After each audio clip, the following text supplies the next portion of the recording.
This man only wanted to buy a slave as a bodyguard, but unexpectedly, he identified a hero among the goods, and also a sage on the same level. The hero was half crippled and cursed. His level had even dropped from 95 to 15. As for the sage, she was still just a child. He hadn't developed yet. Being able to see others' status panels was his ability as an appraiser, but due to the favor of the supreme god, he could see far more than normal appraisers. Others would only see the hero as a level 15 knight, and the sage, being under 15, didn't even have a class yet, but he was different, so he bought both of them without hesitation. The werewolf was originally hostile toward him. After all, one was crippled, and the other was just a kid. He couldn't understand what the man wanted. The protagonist calmly said, "I just want to heal you."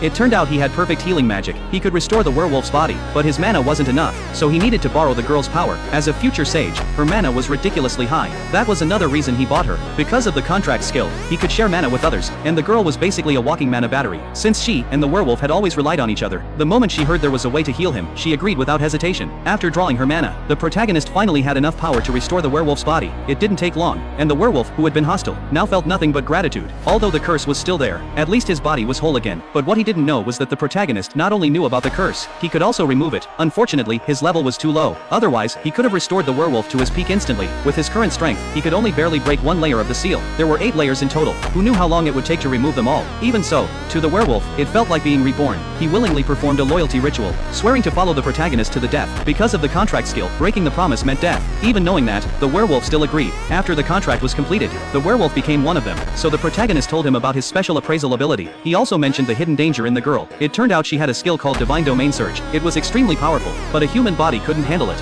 Most holders of this skill ended up self-destructing. They called it a trial given by God, since anything related to magic was usually granted by the demon god. The werewolf's first reaction was to blame the demon god, but this time, the demon god refused to take the blame. He told the protagonist it was actually a mistake by the supreme god. Once a skill was given, even they couldn't fix it. However, in compensation, she gave the protagonist a magic book skill. It could effectively control the girl's mana growth, and since it ran automatically, there was no need to worry. After actually using the magic book, the protagonist understood why it could run on its own, because the skill itself was a living being, basically like a normal pet cat, and it made people want to pet it.